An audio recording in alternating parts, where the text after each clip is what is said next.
ke angkot.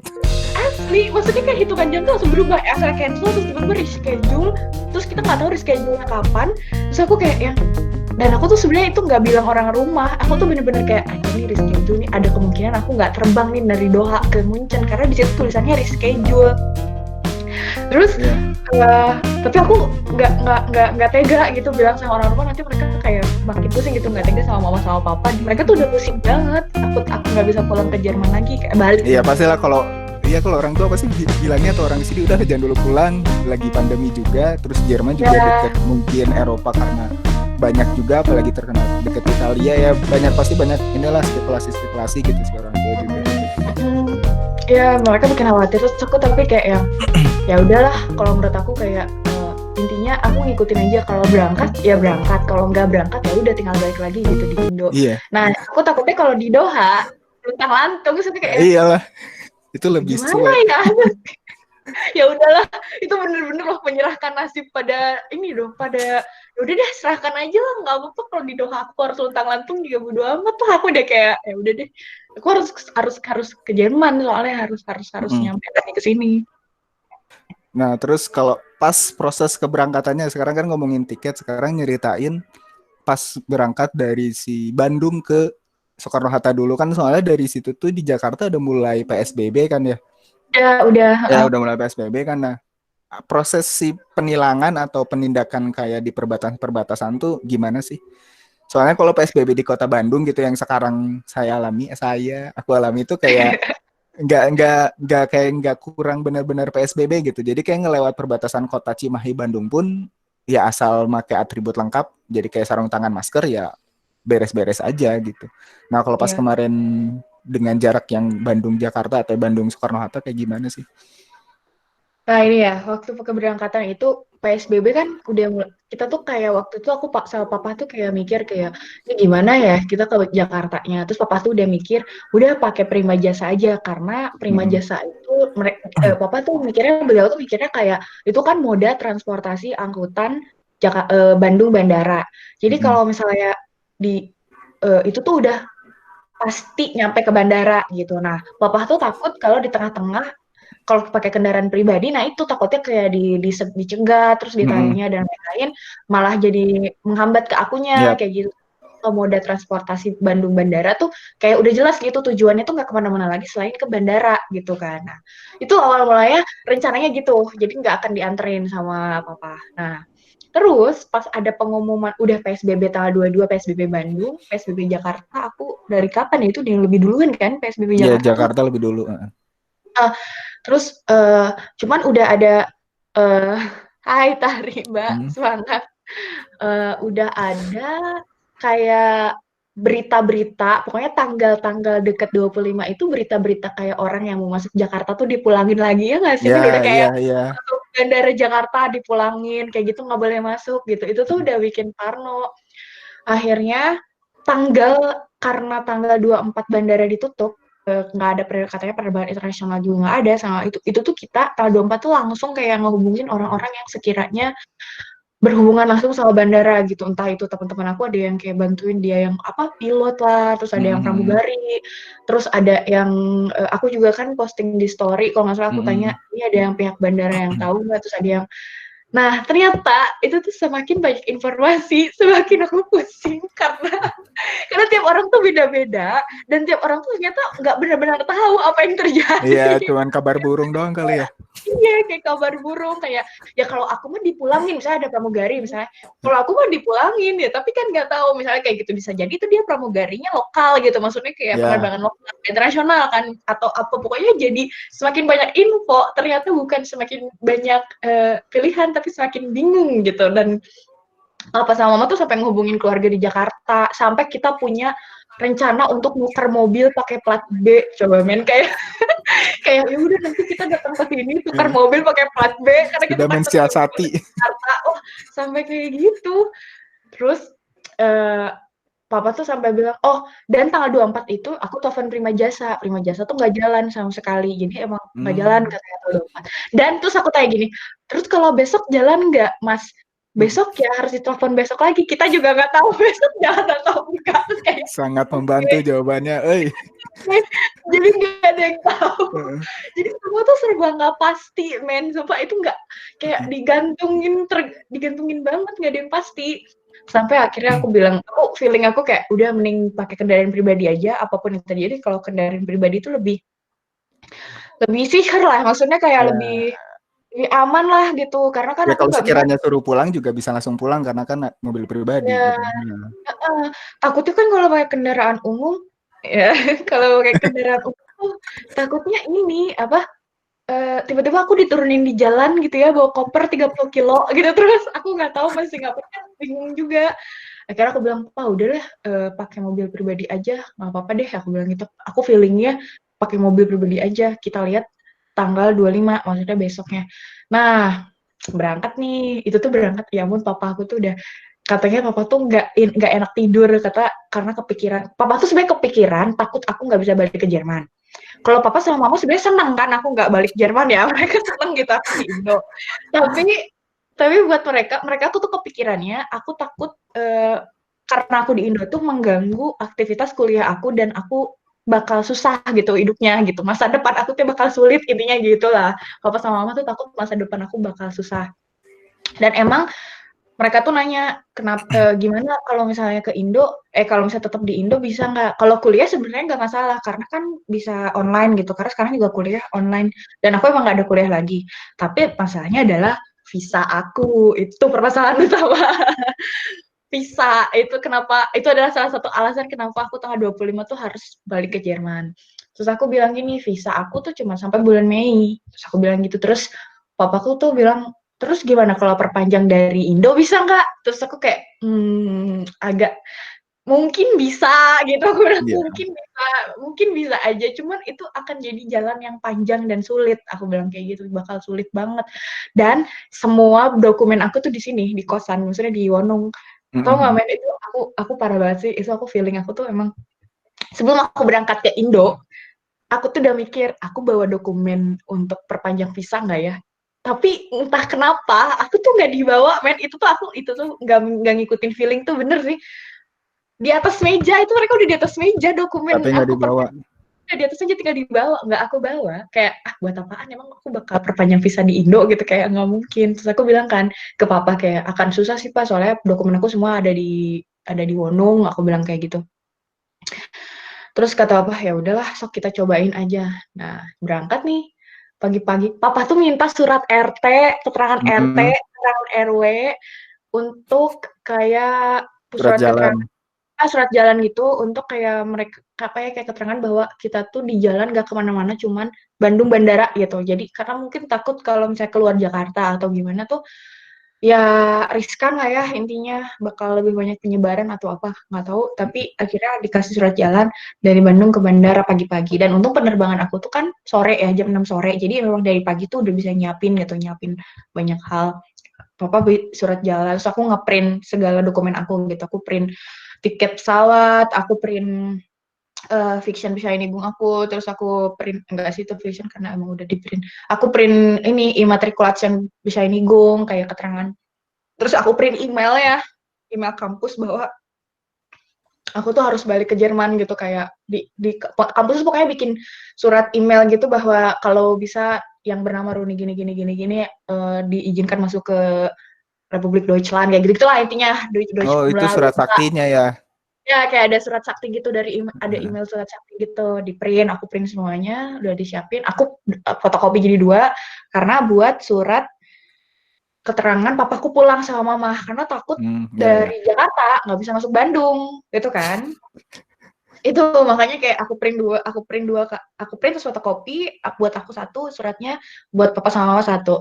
Terus akhirnya kita cuma bertiga, tadinya tuh cuma mau berdua, papa sama aku doang, karena kita takut kan, kayak takut gimana, tapi mama aku tuh udah kayak nangis gitu, "Nggak mau ikut," terus kayak, "Iya, ikut," terus akhirnya kita bertiga ke bandara. Pas berangkat di tol Buah Batu, kita masuk tol Buah Batu tuh emang masuk Bandung itu tuh diperiksa. Jadi masuk Bandung tuh karena kan itu baru banget PSBB-nya. Iya, Jadi iya, tanggal iya. 22 kan, 25 tuh itu masih kayak hangat-hangatnya PSBB, jadi masih ini kan ya, masih Rajin. taat aturan ya, masih taat banget gitu. Jadi masuk Bandung tuh diperiksa, papa tuh bilang, "Oh, ini masuk Bandung diperiksa teh." Terus aku kayak, "Ya udah." Tapi pas dari tol Bandung enggak ada periksa apa-apa, kita keluar jalan di tol. Sumpah itu tol tersepi di dalam hidup aku, men. Sepi banget asli. Itu tuh isinya cuman truk, kalau enggak mobil logistik sama kontainer kayak gitu, nggak ada mobil kendaraan umum, maksudnya kendaraan pribadi kayak punya kita nggak ada. Asli nggak ada, itu sepi banget. Sampai kita tuh deg-degan banget kan di jalan, kayak takut diberhentiin, takut ngena. Sumpah papa aku tuh sampai berdoa-doa tahu sambil nyetir. Aku kayak kita tuh kayak mau ke medan perang tau, sumpah men. Kayak film-film zombie terus mau masuk ke wilayah zombie. Asli kayak pas apokalips terus kita mau masuk ke daerah yang bahaya banget gitu. Dan aku tuh sama mama tuh kayak udahlah berdoa aja, terus kalau misalnya nggak berangkat ya nggak apa-apa kayak gitu-gitu, udah pasrah lah. Nah, kita tuh dapat keterangan dari saudara kita yang di Jakarta bahwa di kilometer 47 ada pemeriksaan. Nah, emang di kilometer 47 itu kayak ada pemadatan gimana ya, jadi asalnya kan jalan tol gede yang biasa Bisa gitu, 4 jalur gitu lah. dikecilin jadi cuma satu jalur. Kita tuh udah kayak yang deg-degan gitu kan, udah kayak wah udah siap-siap, papaku udah siap-siap sama dokumen, kita udah siap-siap, pokoknya intinya udah siap-siap berargumen men, karena kita udah siap-siap kayak, "Pak, saya harus ke bandara," kayak gitu-gitu dan gini-gini, pokoknya intinya udah siap-siap berargumen. Pas lewat tuh ya, udah kan polisi tuh ada banyak dan lain-lain, kita tuh udah kayak wah udah diam. Pas lewat enggak dong, enggak disuruh ke pinggir, enggak suruh turun, disuruh lewat aja biasa. Itu adalah kekuatan doa papa aku. Aneh banget asli. Kita cuma kayak ya silakan, terus kayak kita lewat aja terus kayak, wah ini kan mobilnya plat D ya, iya, tapi kita boleh lewat. Iya, ini berarti semuanya rezeki, ketawa kita mujizat. Polisinya dibuat halu, jadi oh ini mah biasa Pasti lewat dibuat udah halu. maju. Aku nggak ngerti, asli nggak ngerti, nggak diberhentiin kita langsung lewat aja. Terus udah gitu nggak ada lagi pemeriksaan, cuma di Sampai kilometer 40. bandara tuh. Sampai bandara nggak ada lagi pemeriksaan, gitu. Oke. Terus pas sudah sampai bandara, check in dan lain-lain, pas masuk sampai ke gate-nya itu juga lancar, nggak ada masalah apa-apa. Pas sampai bandara tuh tutup men, beneran tutup. Tutup pintunya digembok. Kayak pintunya nggak ada yang buka, ternyata bandara itu cuma buka satu pintu doang. Nggak semua bandara tuh cuma dibuka satu pintunya, dan itu nggak kelihatan. Jadi kayak pintu gate 1 katanya di terminal 3, cuma itu yang buka. Yang lain tuh tutup semuanya, beneran digembok gitu. Terus aku kayak, papaku tuh kayak, geningan tutup bandaranya. Terus kita kayak, kalau gimana, atau udah kayak bingung ya. Bener gak nih? Iya, kayak bener gak sih terbang. Karena bandara tuh gelap, emang bandara gelap, tutup, gerbangnya tuh digembok kayak gitu. Terus nggak ada orang sama sekali, nggak ada orang. Cuman ada satu kayak security bandara gitu lagi jaga. Terus papaku tuh kayak diem, terus aku turun kan, terus nanya sama security bandaranya. Nah, yang bikin aku yakin pihak Qatar sampai H-1 tuh tetap bilang bahwa mereka tuh terbang. Jadi aku tuh kayak yang bingung gitu, bandara tutup. Masa nggak mungkin pihak Qatar nggak bilang kalau nggak terbang gitu. Pihak Qatar tuh masih bilang terbang. Makanya pas aku turun dari bandara, emang sepi gitu, gelap kan. Kayak, aja nih bandara tutup kali ya. Terus akhirnya pas bertemu dengan pas security, barulah, Pak, penerbangan internasional masih berangkat? Masih, Qatar. Terus aku kayak, oke. Kayak masih berangkat. Terus udah gitu, loh masuknya lewat mana ya, kok ini gerbangnya tutup semua, aku kayak gitu kan. Terus kayak, oh yang dibuka cuma gate 1, katanya gate 1 di belah sana. Oh gitu, kalau tempat parkir buka nggak, aku kayak gitu kan. Parkir masih buka, masih katanya, cuman harus parkir di internasional, katanya kalau parkir domestik udah tutup katanya. Terus kata dia, penerbangannya jam berapa? Aku kan datang itu sekitar jam 12-an, jam 12 siang lah. Sekitar 12 siang, setengah 1. Penerbangannya masih lama sih Pak, jam 6. Aku bilang, oh ya udah mending parkir di internasional aja, jangan domestik katanya. Terus nanti dikasih tahu aja jalannya. Terus akhirnya kita ke tempat parkir yang internasional, itu sepi banget, tempat parkir juga sepi banget, kayak nggak ada orang, emang cuma beberapa mobil aja.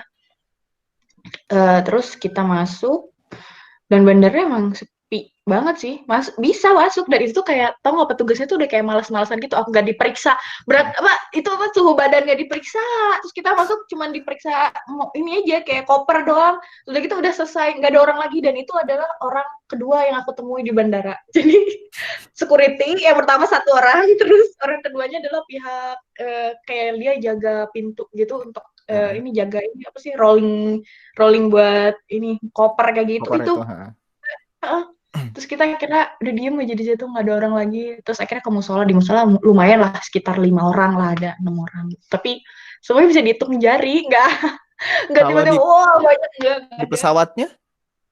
Nah waktu di pesawat, aku pesawat Qatar itu sekitar cuma 40 orang yang berangkat, 49. Qatar Lumayan juga nggak ya. tahu Qatar berapa ini berapa penumpang ya normalnya, aku nggak tahu ya, 100 lebih mungkin ada, 200 mungkin ada. Di pesawat cuma 49 orang yang naik. Terus pas dari perjalanan Jakarta ke Doha berarti kan ya, Hmm. itu ya aman-aman aja kayak perjalanan pesawat biasa sampai ke Dohanya pas turun Oh, di... belum men, itu tuh belum aman men. Belum, Jadi, oke gimana coba? jadi gini men, pas aku nyampe kan ya, Qatar masih terbang, masih kan, keterangan masih terbang. Tapi pertanyaannya, aku belum tentu boleh naik, ternyata. Oh, Aku sama sih maskapainya atau sama pihak bandara?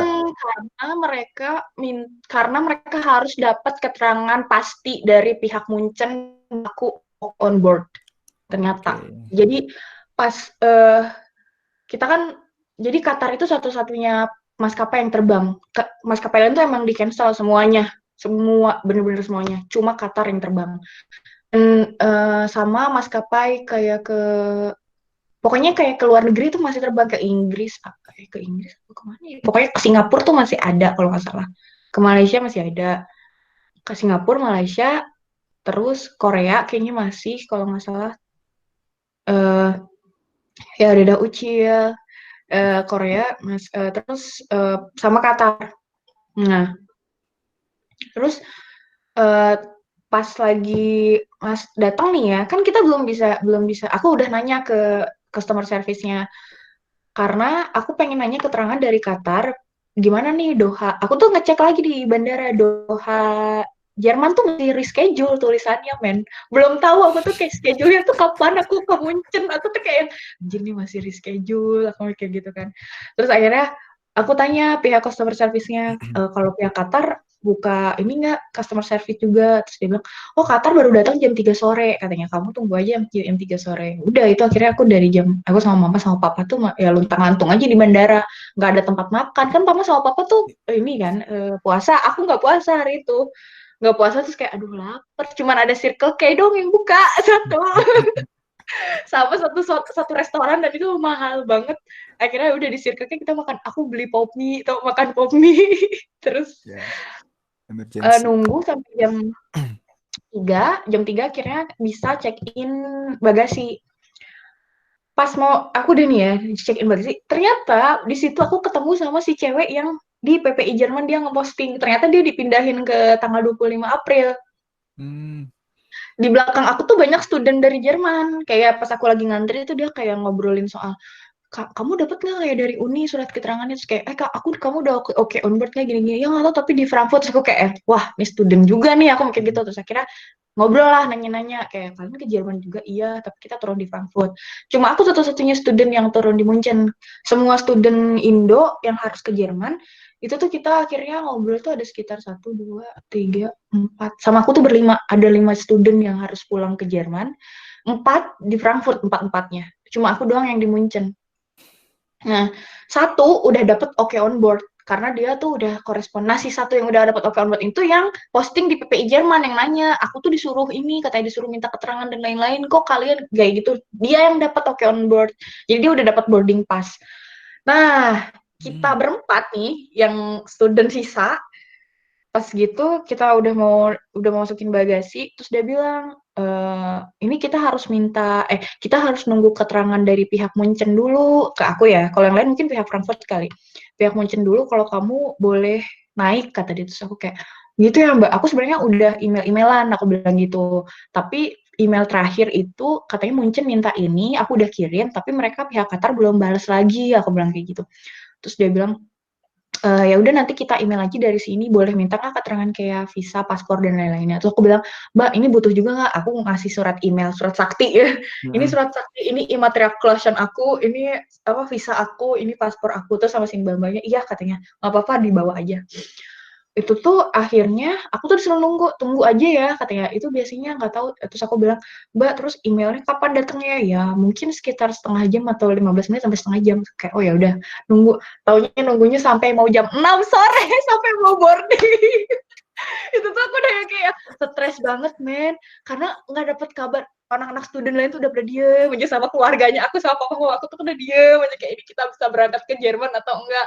Pihak Qatarnya tuh udah bolak-balik yang udah kayak yang bawa dokumen kita kan, Dokumen. bolak-balik terus kayak telepon, terus ada pihak yang Qatar yang mana, pokoknya kayak kita tuh ngeliatin dari jauh kayak ini mereka beneran lagi kayak ngusahain gitu kalau kita tuh bisa berangkat gitu. Terus aku tuh udah bilang gini ke mama kan, Mah kalau nggak jadi berangkat nggak apa-apa kan? Ya nggak apa-apa kalau mama. Ya udah kelas aja ya kita udah kayak udah kita pasrah aja kalau nggak jadi berangkat ya udah kita tuh udah.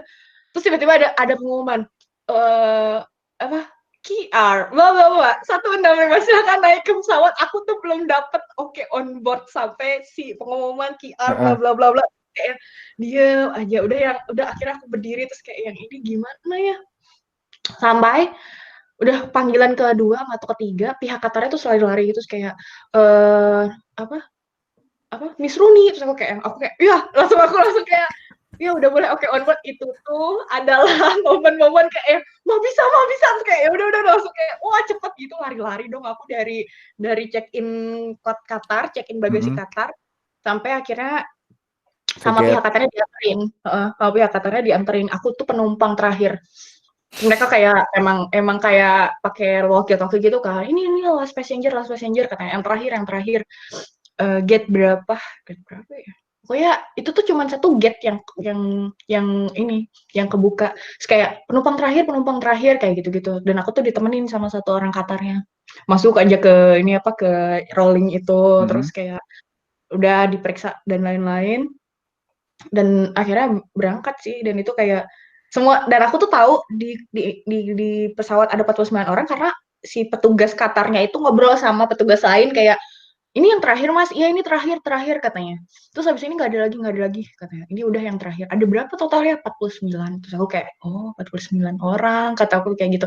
Ada berapa total? 49. Itu tuh sepi banget kan, emang nggak ada apa-apa. Dan Qatar adalah penerbangan, udah gitu selain Qatar ada penerbangan terakhir hari itu juga penerbangan terakhir di bulan itu kalau nggak salah. Dan ada lagi tuh Mei akhir atau Juni kalau nggak salah. Qatar tuh. Jadi emang penerbangan terakhir, makanya hampir semua penerbangan tuh ditarik ke 25 April. Jadi si anak-anak student yang kemarin itu sebenarnya mereka tiketnya tuh dari tanggal, ada yang tanggal 22, ada yang tanggal awal April, tapi ditarik semua ke 25. Jadi biar berangkat semua 25 April. Dan itu beneran penerbangan terakhir di Qatar dari Indo ke Jerman lah intinya pas hari itu. Jadi emang cukup beruntung juga sih aku beli tiket tanggal 25. Secara tidak langsung. Dan itu termasuk menegangkan sih, udah sampai jam 6 terus belum. Asli. Maksudnya ya di informasinya masih belum, orang lain mungkin udah pada masuk, si Saruni doang terakhir gitu kan, kayak gini Iya, jadi asli. berangkat apa enggak nih? Asli itu udah kayak yang oh, ternyata aku belum bisa berangkat, udah mikir gitu ya. Ternyata nyampe bandara aja tuh belum selesai. Dari penerbangan itu tuh belum nyampe Doha, coy. Doha tuh masih kayak ini berangkat nggak ya aku dari Doha ke Jerman, itu tuh penuh dengan ketidakpastian. Kan jadi dari berangkat dari Bandung ke Tangerangnya atau ke bandaranya aman lah bisa disebut gitu kan. Ya paling ada pemeriksaan tapi los aja gitu kan. Nah pas di bandaranya nggak taunya ada obstacle yang mengharuskan Rooney menunggu, terus kayak harap-harap cemas jadi berangkat apa enggak gitu. Dan ya pada akhirnya juga berangkat. Nah terus pas dari Jakarta ke Doha, udah sampai di Doha, itu pas turun ke atau pas nyampe di Dohanya terus buat transit terus pindah ke pesawat lainnya, itu ada hal yang menegangkan lagi nggak atau gimana coba? Jadi waktu di Doha kita turun kan, itu kita kayaknya satu-satunya pesawat di situ yang turun. Karena Aku aku beberapa kali lewat Doha ya. Doha tuh mau jam 11 malam, 12 malam, jam 2 pagi itu selalu penuh. Itu Doha sepi banget. Udah kayak bandara, udah bandara mati. Aku kayak sampai ya men, masuk dari gate, bukan dari gate. Kan biasanya kalau dari transit gitu tuh kan kita masuk ke lounge apa ya? Kalau pernah ke Doha tuh, men kamu pakai apa gitu? Qatar Doha, juga nggak? iya Qatar kalau nggak salah. Doha kan? Nah, Heeh. kamu tuh nggak sih kan kalau di Doha kan ada si boneka yang besar itu kan main Iya, iya. mallnya lah, mall Dohanya kan. Itu kan orang semua nunggu di situ kan. Nah, sebelum masuk ke mall Doha kan kita diperiksa dulu gini, men, kayak Heeh. diperiksa barang bawaan, terus diperiksa ini. Itu enggak dong. Itu los-los aja. Jadi kayak udah silakan masuk aja. Jadi kayak di Doha itu tuh kayak orang-orang dari berbagai dunia, mau dia kena virus, mau kena covid juga kayak ya udah lo tanggung jawab sendiri, yang penting lo nggak keluar dari bandara, intinya gitu. Jadi emang di Doha tuh bahaya banget karena ternyata itu tuh di Doha tuh kayak sempat tempat transit semua maskapai kapal yang mau berangkat ke berbagai negara gitu, karena pada saat itu Qatar adalah kayak satu-satunya maskapai yang masih jalan gitu, kayak Etihad aja udah nggak ada, terus kayak Emirates juga nggak ada, Saudi Arabia nggak ada, Qatar tuh satu-satunya. Jadi semua orang ternyata pas itu kan pesawat aku nih yang datang pertama nih, Mhm.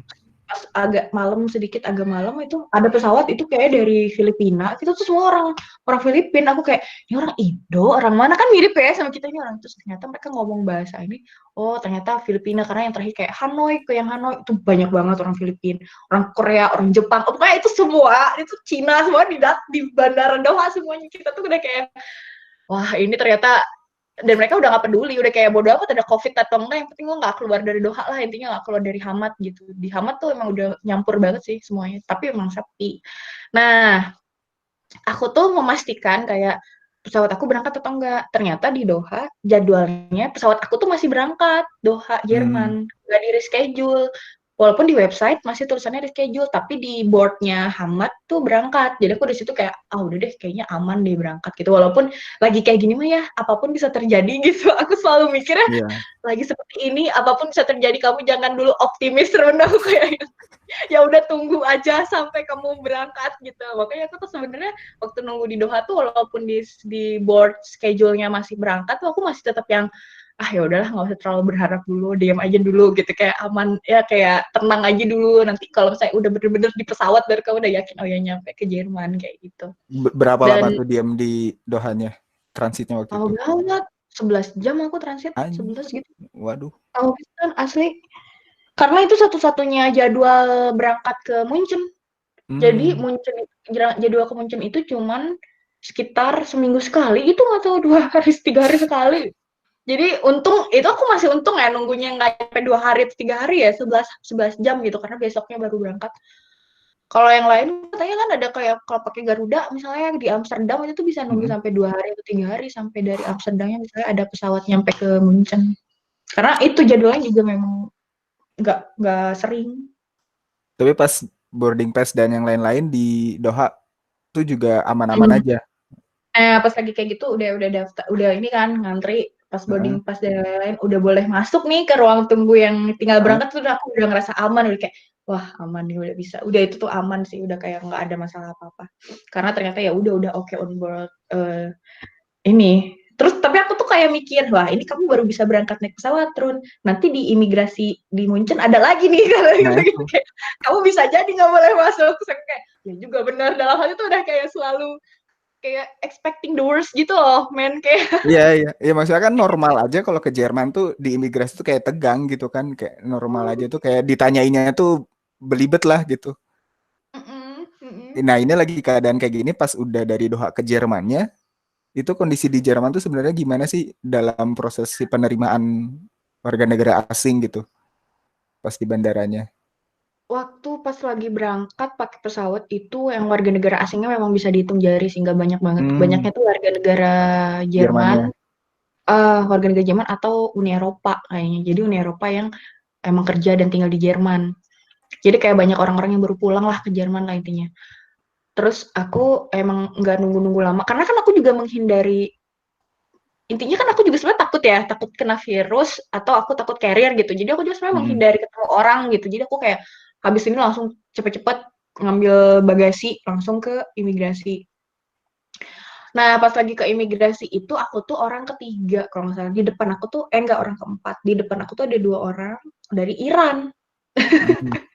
Oh Dari Iran, Iran. waduh. Nah, udah dari Iran, mereka itu datang mau kerja, tapi intinya mau kerja dan baru mau kerja gitu, vertrag dan lain-lain. Nggak, intinya kayak masih belum jelas lah. Nah, si 2 orang yang dari Iran ini akhirnya disuruh nunggu sama si orang pihak imigrasinya. Terus Ya, akhirnya aku disuruh, terus kan gitu ya imigrasi di Jerman mah. Intinya kalau kita bisa bahasa Jerman, mereka tuh kayak lebih, ya emang agak-agak rasis sih, tapi kayak kalau kita bisa bahasa Jerman, kita lebih digampangkan gitu ya, untuk ngapa-ngapain tuh mereka langsung kayak ya udah masuk gitu. Nah, dan itu tuh aku sih nggak tahu ya men ya, tapi dari mengucapkan halo, halonya halo Jerman dengan halo bukan halo Jerman, mereka tuh kayaknya udah kayak, oh ini orang bisa bahasa Jerman. Atau misalnya kita udah nyebutin servus atau apa gitu kayak, oh ya, ini orang bisa bahasa Jerman, oke gitu. Jadi aku kadang-kadang kalau di imigrasi tuh emang beneran harus kayak sedikit bragging gitu nggak sih, kita kayak biar ya biar nggak bukan carmuk, ya nyari aman lah. biar cermuk gitu. Ya. Terus aku ngasih paspor aku kan, terus ngasih fiction. Dan itu tuh udah untungnya tuh aman sih, dan mereka kayak yang cuma ngeliat, ngecap gitu-gitu, terus kayak udah, terus kayak ya udah silahkan, udah aja kayak oke, udah selesai cuma gitu doang. Aku kayak siap Nggak siap. ditanya kayak misalkan kamu di Indonesia gimana atau pernah ada apa gitu, ketemu sama orang apa atau sampai segitunya tidak, enggak. Enggak, dicek ini aja, dicek suhu badan aja enggak men. Aku kayak aku aneh banget tau, tapi aku kayak oh ya udah deh, aku kayak ya udah deh keluar aja. Terus yang lain kan udah Hmm. pada dijemput gitu sama yang lain, dan aku Hmm. ke S-Bahn aja turun ke bawah. S-Bahn sepi banget kan, itu lagi masa lockdown juga kan, masih masih Ya, ya. masih strictly nggak boleh kemana-mana gitu. Aku naik S-Bahn, di S-Bahn emang cuma sendiri dan emang udah kayak diwajibin pakai pakai moonshoots kan. Mm-mm. Naik S-Bahn sendiri, terus udah gitu nyampe Munchen Hauptbahnhof. Nah, di Munchen Hauptbahnhof tuh emang lumayan banyak orang sih, tapi banyak polisi kalau di Munchen Hauptbahnhof, mereka banyak patroli gitu. Nah, di Munchen tuh kan aku dijemput sama bukan dijemput sama temen, jadi temen tuh pengen ketemu, terus kayak Mm-mm. dia tuh sebenarnya pengen jemput ke bandara tapi takut, katanya takut kayak diperiksa atau gimana gitu. Terus kayak udah kita pas lucu banget di Munchen Haban, terus dia kayak nggak bawain koper, kayak kita ini ya, kita santai aja, kita santai, kita pura-pura kita adalah Mm. Lebenspartner, jadi santai aja, santai kita tegang gitu kayak, ya kamu jangan tegang, bilang gitu, lu jangan tegang, terus kayak ya, ya kita kayak Lebenspartner, kita Lebenspartner cewek gitu, santai-santai, kayak banyak polisi kan. Terus kayak akhirnya aku nunggu RB, aku kan pakai pakai RB sampai ke Mm. Augsburg, nunggu Jadi RB aman sampai aja sampai sampai rumah tuh. ya sampai naik ke RB juga Mm-mm. aman, sepi kan di dalam gerbong cuma sendiri juga. Terus udah gitu nyampe rumah aman, emang udah dari situ mah udah aman sih, nggak ada masalah, akhirnya nyampe aja, nggak terlalu banyak obstacle sih pas udah di Jerman ya. Aku juga agak-agak aneh gitu.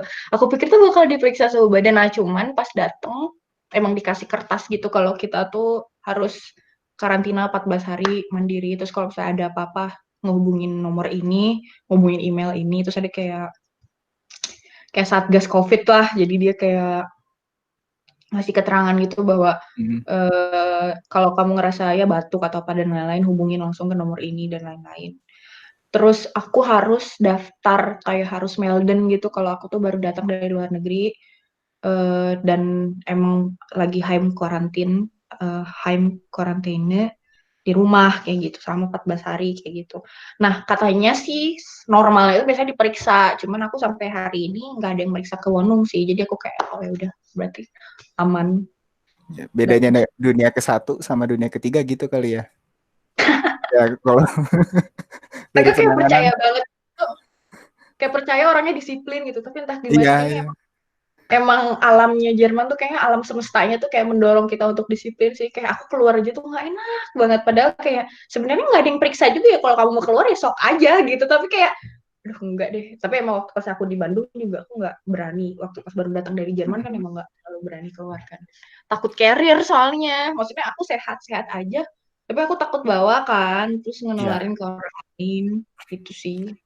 Tapi yang bikin ini sih yang pengen tahu lebih dalam tuh perihal si lockdown di Jerman tuh sebenarnya gimana sih? Soalnya kan setiap negara pun punya regulasi lockdown yang beda-beda ya.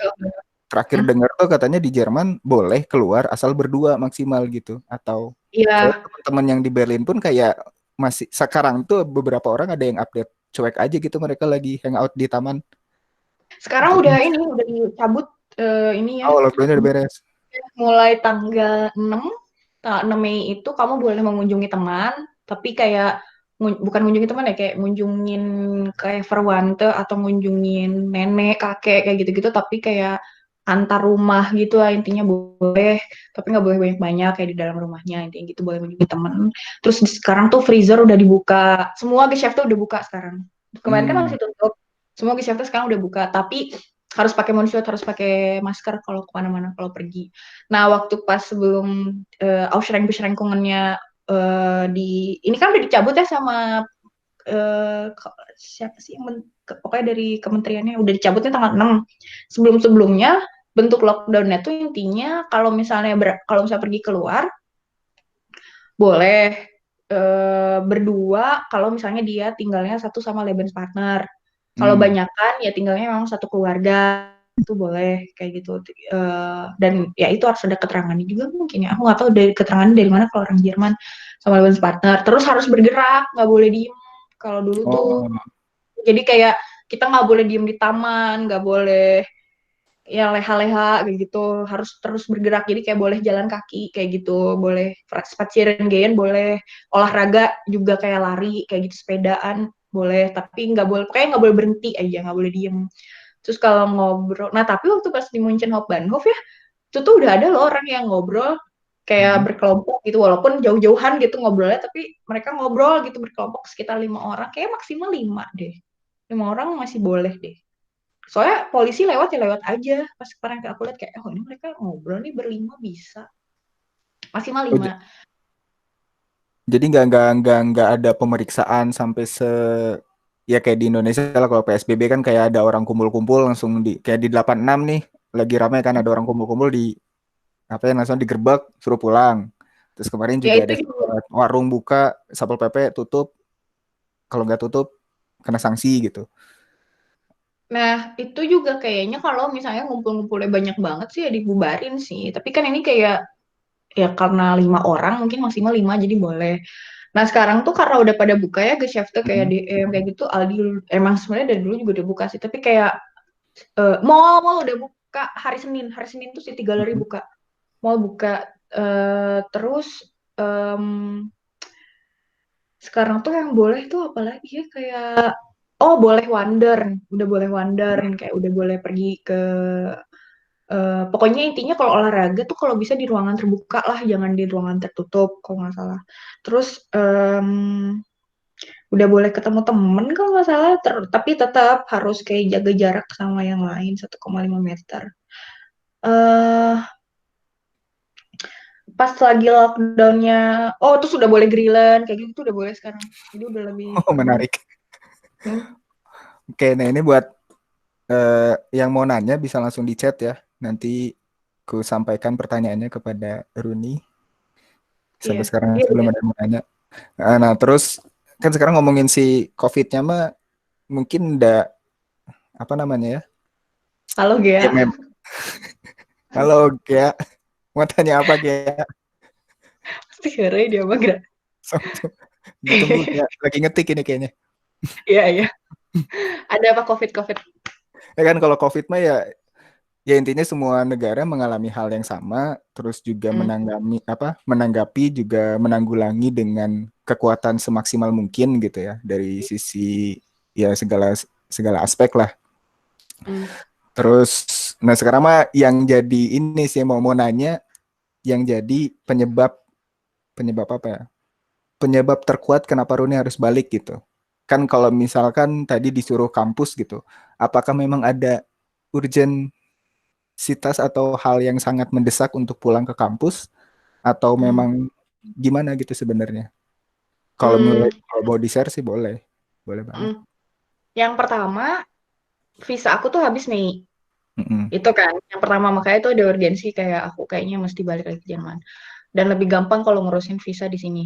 Dan emang sekarang katanya walaupun kita belum bisa perpanjang visa, katanya jadi visanya itu masih gultik selama COVID ini. Kayak Ausländeramt juga belum buka, ABH juga katanya belum buka.